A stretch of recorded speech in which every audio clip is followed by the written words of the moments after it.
Assalamualaikum warahmatullahi wabarakatuh. Selamat pagi menjelang siang, salam sejahtera dan semoga teman-teman media, wartawan dalam keadaan sehat walafiat. Pada kesempatan kali ini saya merasa terhormat karena didampingi oleh para menteri Kabinet Merah Putih. Yang pertama Menteri Keuangan, Ibu Sri Mulyani Indrawati. Terima kasih, Ibu Menkeu. Menteri Perhubungan, Bapak Dudi Purwagandi. Menteri Pekerjaan Umum, Bapak Dodi Hanggodo. Menteri BUMN, Bapak Erick Thohir. Wakil Menteri Pariwisata, Ibu Niluh Puspa. Dan Bapak Sekretaris Kabinet, Bapak Teddy Indra Wijaya. Di sini juga hadir Bapak Faik Fahmi, Dirut Angkasa Pura Injourney, Bapak Dwi Ananda, GM Bandara Suta, dan Bapak Wamil Dansani, Dirut Garuda Indonesia. Pertama-tama, kami semua mengucapkan selamat menunaikan ibadah puasa di bulan suci Ramadan 1446 Hijriah tahun ini. Ini hari pertama sehingga tentu kita semua berbahagia menyambut bulan suci ini dan sekaligus insya Allah ada kabar gembira yang bisa pemerintah sampaikan kepada segenap masyarakat Indonesia. Yang pertama tentu kami para pembantu Presiden berupaya yang terbaik untuk bisa menjalankan apa yang menjadi arahan Bapak Presiden Prabowo Subianto, di mana beliau senantiasa ingin menghadirkan kebijakan yang pro rakyat, termasuk dalam rangka menghadapi masa mudik lebaran tahun ini. Beliau kemarin juga telah menyampaikan berbagai upaya, kebijakan, dan juga secara teknis mudah-mudahan bisa membantu masyarakat sehingga suasana di bulan suci ini semakin baik dan pada saatnya arus mudik juga arus balik itu bisa semakin aman, nyaman, dan menyenangkan. Dan juga yang lebih penting lagi adalah harga tiket yang lebih terjangkau bagi masyarakat. Izinkan saya selaku Menteri Koordinator Bidang Pembangunan, saya ulangi bidang infrastruktur dan pembangunan kewilayahan, di mana salah satu tugas utamanya adalah mengkoordinasikan sektor perhubungan. Maka pada kali ini kami ingin menyampaikan beberapa hal terkait kebijakan menjelang mudik lebaran. Yang pertama, kita mengetahui dan memprediksi akan ada lonjakan mobilitas. Dan ini terjadi setiap lebaran dan lebih tinggi tentunya dibandingkan Nataru 2024 yang lalu. Oleh karena itu beberapa hal yang harus disiapkan. Pertama terkait dengan infrastruktur. Infrastruktur jalan, baik jalan tol, jalan non-tol, dan berbagai fasilitas pendukung transportasi, baik darat, laut, udara, maupun perkereta apian, ini juga harus kita pastikan. Menteri Perhubungan, Menteri PU, setiap saat berupaya untuk menghadirkan fasilitas yang semakin baik, termasuk juga posko-posko keamanan, posko keselamatan, juga posko kesehatan yang juga harus dihadirkan di sejumlah titik. Ini juga kita khususkan di lokasi-lokasi yang berpotensi terjadi kecelakaan, rawan kecelakaan selama ini secara statistik, maupun juga potensi bencana. Yang kedua, kami juga ingin memastikan adanya optimasi layanan transportasi. Ini multimoda. Kita ingin menambah flight, kemudian juga kereta api dan pelabuhan serta kapal-kapal kita juga dipersiapkan lebih baik lagi untuk menunjang mudik lebaran. Posko terpadu lintas KL tadi juga saya sudah sampaikan, ini diharapkan juga bisa memonitor segala sesuatu yang terjadi di lapangan sehingga cepat untuk bisa mengambil keputusan dengan menggunakan sistem berbasis data termasuk AI. Kita berharap juga di sana sini dilakukan manajemen bahkan rekayasa lalu lintas jika diperlukan dan mendeteksi jika ada kepadatan yang terlalu berlebihan sehingga bisa diurai dengan mekanisme yang dijalankan oleh Kementerian Perhubungan maupun Korlantas Polri. Kita juga ingin memastikan bahwa menghindari segala bentuk kecelakaan, apalagi yang fatal. Kita ingin tegas untuk menertibkan odol. Truk-truk odol, over dimension, overload ini juga seringkali mengakibatkan kecelakaan lalu lintas. Ini tidak bisa dibiarkan. Kita ingin memastikan bahwa bukan hanya pengemudi, tapi juga para owner bertanggung jawab. Jangan sampai truk-truknya berlebihan kapasitas, terutama di jalan-jalan yang padat penduduk dan padat pengemudi, itu bisa menyebabkan kecelakaan di jalan. Kemudian kami juga sampaikan kebijakan lainnya terkait dengan upaya mengurai kemacetan. Kami juga sudah berkoordinasi dengan Kementerian Pan-RB terkait dengan mengurai kemacetan dengan cara flexible working arrangement, flexible work arrangement, atau dulu sering dikenal sebagai work from anywhere. Ini harapannya adalah kita bisa mendahulukan ataupun memulai distribusi mobilitas menjelang mudik Lebaran lebih dulu, H-7. Jadi pada tanggal 24 Maret diharapkan sudah bisa diberlakukan work from anywhere atau flexible work arrangement.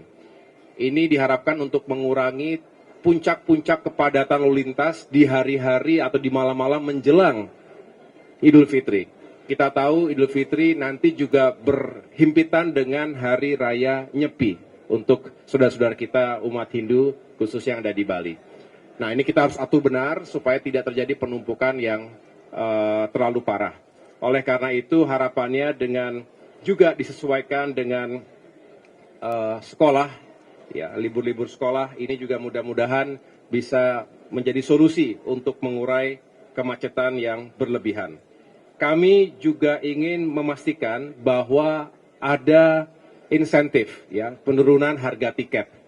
Nah, kali ini kami ingin menyampaikan kepada masyarakat bahwa dengan berbagai upaya yang dilakukan oleh Kementerian Perhubungan, Kementerian BUMN khususnya, termasuk juga semua yang terkait atau sebagai stakeholders di bidang industri penerbangan, kita berhasil secara umum menurunkan biaya atau ongkos ke bandar udaraan, lalu mengurangi harga aftur di 37 bandara. Kemudian fuel surcharge itu juga bisa dikurangi sehingga itu sendiri agregatnya bisa seperti penurunan harga tiket di masa Nataru. Tapi yang lebih membahagiakan, terima kasih kepada Ibu Menteri Keuangan, kali ini ada insentif tambahan dari pemerintah berupa PPN. Sebagian ditanggung pemerintah sebesar 6%. Ini yang akhirnya secara agregat mudah-mudahan pemerintah bisa menurunkan harga tiket pesawat ekonomi domestik secara keseluruhan selama kurang lebih 2 minggu itu di angka 13 hingga 14% harga penurunan tiketnya. Ini mudah-mudahan juga membantu masyarakat yang sudah mempersiapkan diri akan pulang kampung, bertemu dengan keluarga, merayakan Idul Fitri di kampung halaman masing-masing. Itu yang menurut saya bisa saya sampaikan, sekaligus saya juga menjelaskan dari Kementerian PU sudah berkoordinasi untuk pengguna jalan darat ada diskon 20% untuk tol di sejumlah atau di berbagai ruas jalan tol yang ada di Indonesia. Ini juga sebuah upaya untuk bisa mengurangi biaya perjalanan darat masyarakat kita. Selebihnya, Kementerian Perhubungan juga berupaya bersama dengan Kementerian BUMN untuk mengadakan mudik gratis 100.000 orang, baik itu bis, kereta api maupun kapal laut. Ini juga mudah-mudahan bisa sedikit membantu. Sekali lagi, Bapak Ibu sekalian, media, teman-teman media, mohon disampaikan kepada masyarakat luas, ini adalah upaya pemerintah tentu aras-arahan dan direktif khusus dari Bapak Presiden Prabowo Subianto yang sekali lagi ingin membuat perjalanan masyarakat di bulan suci Ramadan khususnya Lebaran ini semakin aman, nyaman, terjangkau, dan menyenangkan. Demikian pernyataan pers dari saya. Terima kasih. Saya serahkan kepada Ibu Menteri. Terima kasih Pak Menko.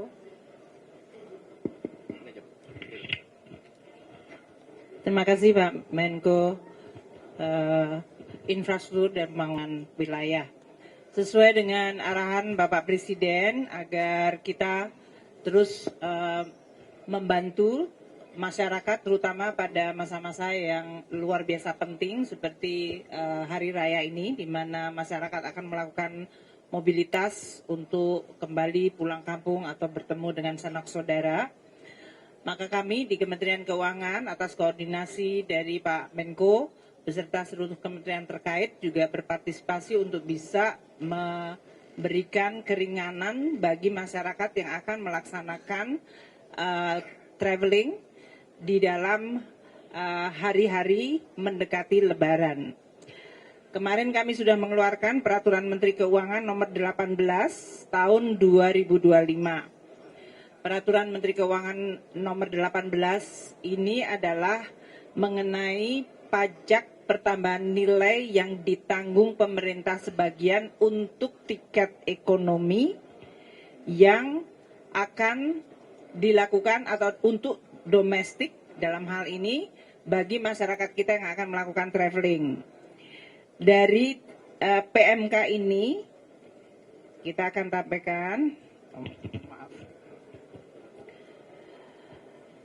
akan berlaku untuk pembelian tiket tanggal 1 Maret hingga tanggal 7 April bagi traveling atau tiket yang akan melakukan perjalanan antara tanggal 24 Maret hingga 7 April 2025. Artinya seluruh tiket ekonomi dalam negeri yang dibeli mulai hari ini tanggal 1 Maret hingga 7 April untuk jadwal penerbangan antara 24 Maret hingga 7 April akan dikurangi pajak pertambahan nilainya sehingga hanya membayar pajaknya 5%. Artinya yang 6% ditanggung oleh pemerintah.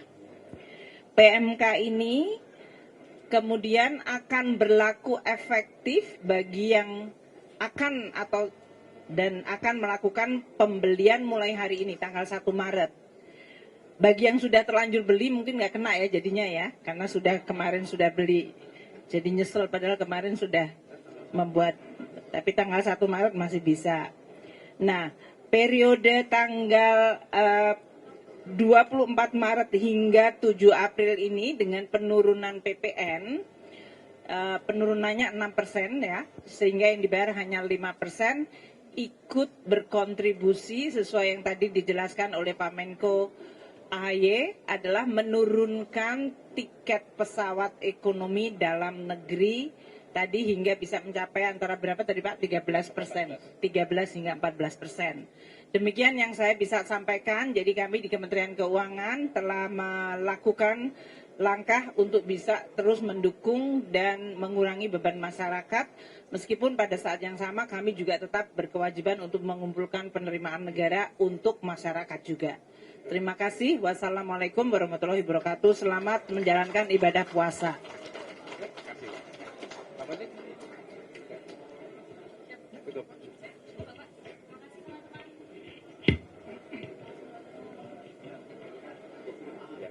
Demikian pernyataan pers dari kami. Sekali lagi terima kasih atas kehadirannya dan mohon berkenan teman-teman media untuk menyampaikan ke masyarakat luas atas kebijakan yang membantu masyarakat dalam perjalanan menjelang mudik Lebaran. Terima kasih atas perhatiannya. Wassalamualaikum warahmatullahi wabarakatuh.